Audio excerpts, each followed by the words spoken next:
안녕하세요. 저는 쇼핑몰을 운영하고 있는 20대 후반의 여자입니다. 지금의 남편과 결혼한 지는 3년 차이고요. 아이는 아직 없습니다. 아이를 안 가지려던 건 아닌데 일에 대한 욕심이 있어서 좀 미루다 보니 벌써 이렇게 되었습니다. 저를 낳아주신 생부는 제가 2살이 되던 무렵 돈 벌어온다는 말만 남기고 집을 나갔다고 들었습니다. 졸지에 혼자가 돼버린 제 어머니께서는 돈이 되는 일이면 더러운 일, 굳은 일 가리지 않고 닥치는 대로 하며 저를 키우셨다고 해요. 당신 역시 보육원에서 자랐기에 딸만큼은 그곳에 보내고 싶지 않았다고 훗날 말씀해 주셨습니다. 비록 여유롭게 배불리 먹고 자라지는 못했지만 어머니께서는 저에게 듣는 보약을 많이 지어주셨어요.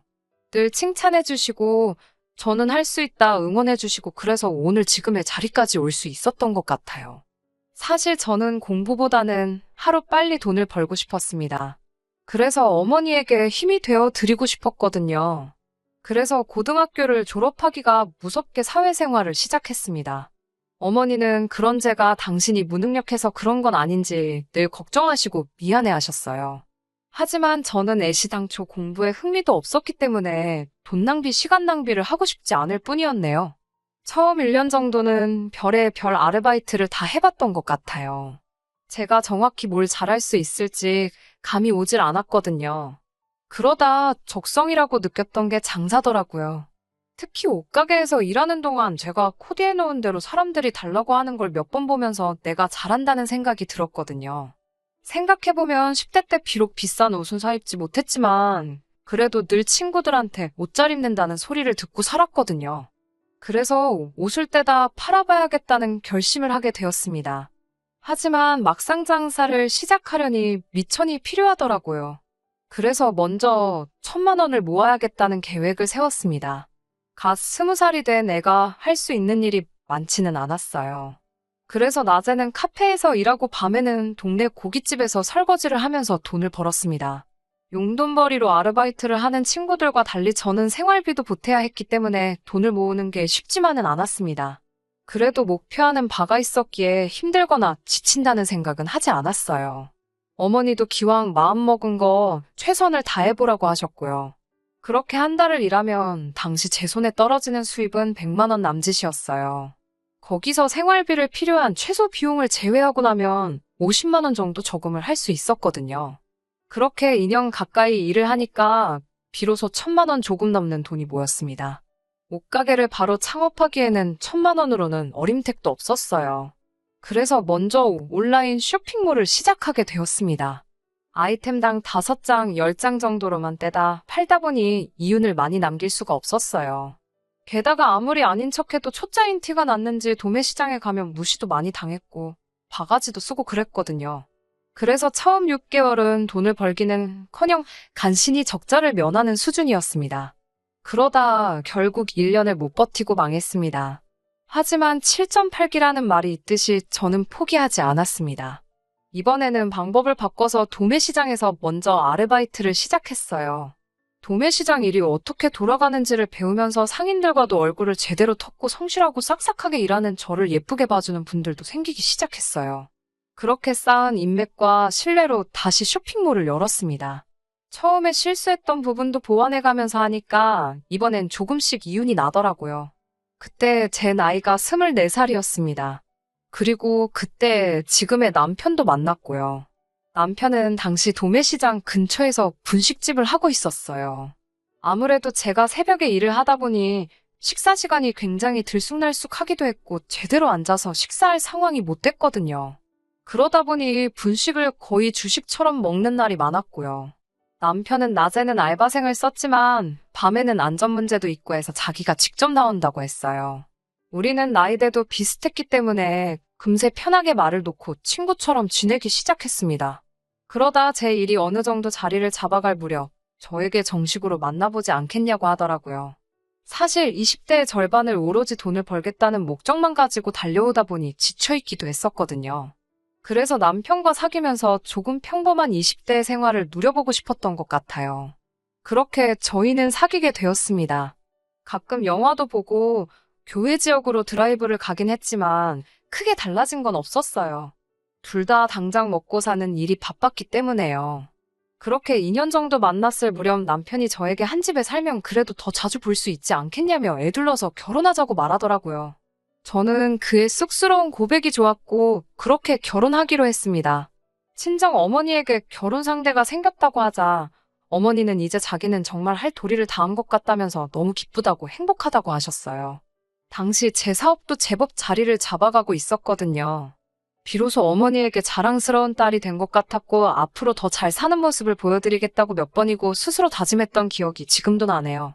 결혼 이야기가 나오면서 자연스레 남편의 상황을 파악하게 되었습니다. 남편에게는 혼자이신 시어머니와 남편보다 2살 어린 시누가 있었습니다. 시아버지는 남편이 10대였을 때 지병으로 돌아가셨다고 들었어요.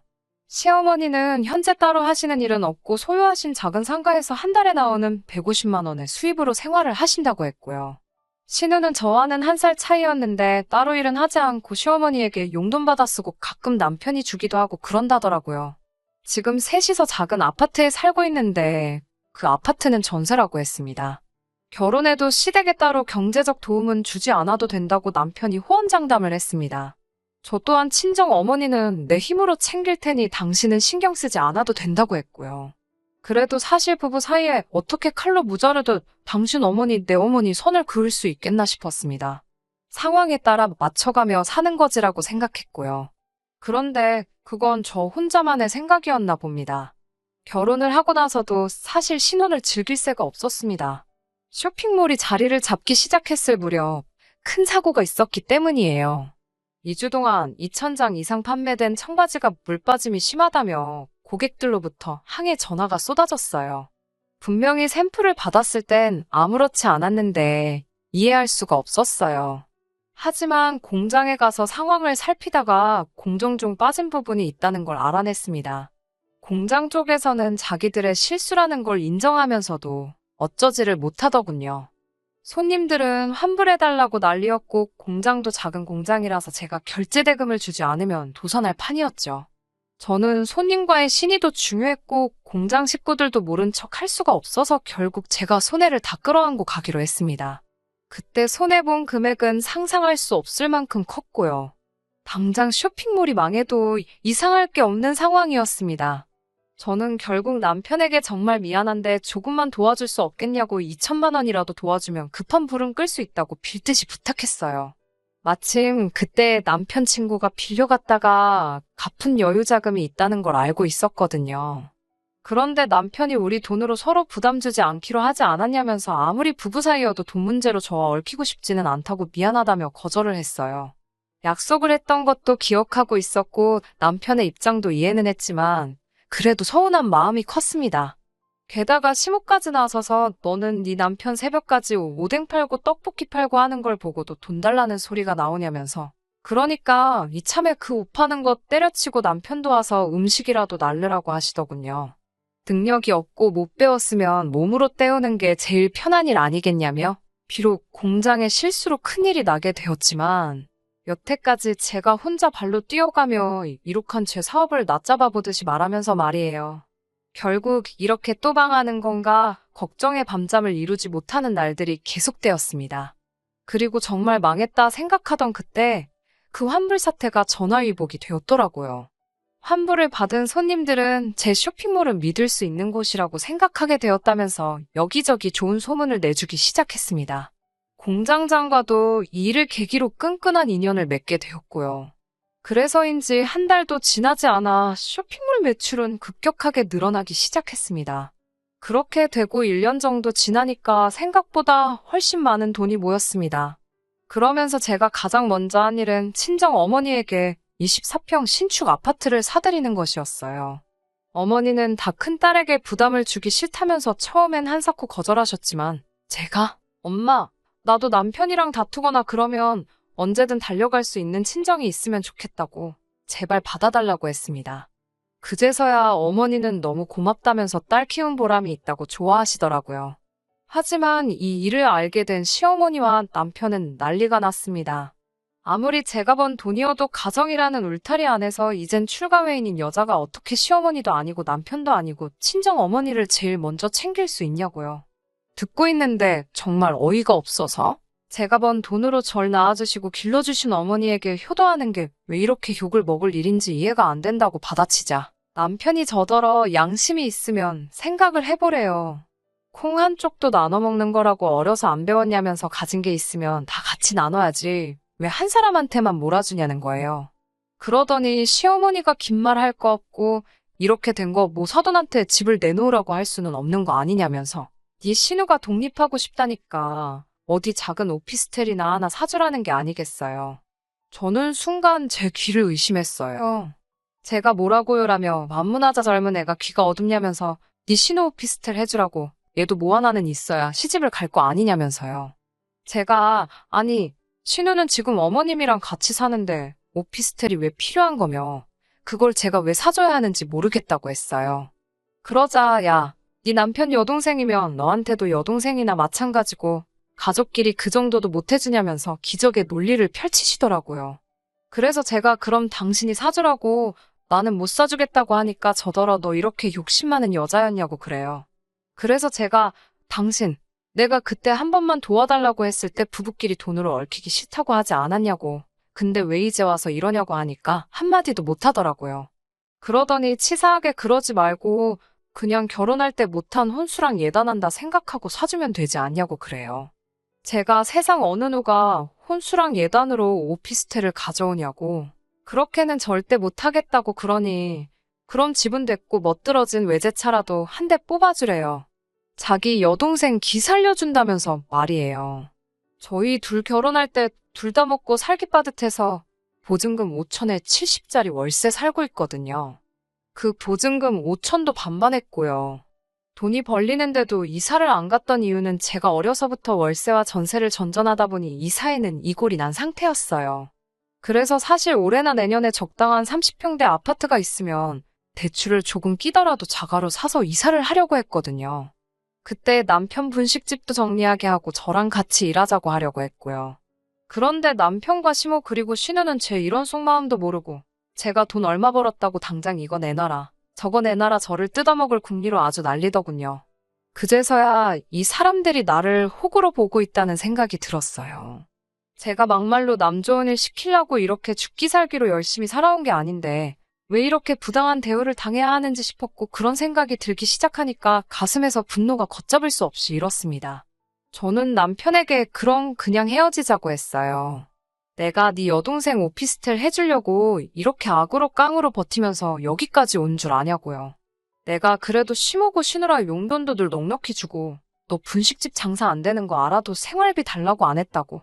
그런데 이제는 뭐 집을 사라 차를 사라 너 정말 미친 거 아니냐고 막 퍼부었습니다. 그리고는 남편에게 나는 이제 니한테 호구 잡혀서는 안 살 거니까 분식집 장사 열심히 하면서 살려고 했어요. 그제서야 남편이 아차 싶었는지 자기가 시모한테 이야기해서 사과시킬 거고 만약에 저한테 다시 힘든 일이 생기면 그때는 예전 같지 않을 거라며 제발 다시 한번 기회를 달라고 하더군요.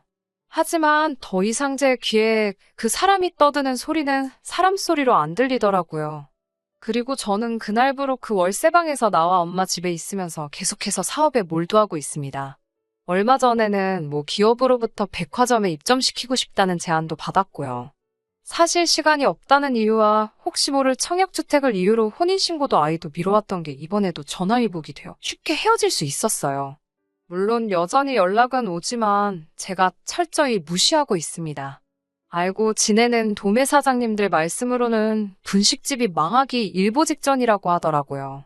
코로나가 터지면서 관광객도 줄고 중국 상인들 발길이 뚝 끊긴 것도 한몫한 것 같다면서요. 듣자 하니 아르바이트생 쓸 여유도 안 돼서 신호가 나와서 대신 일을 하는데 일이라곤 해본 적 없으니 얼마나 엉망으로 했을지 그림이 그려지대요.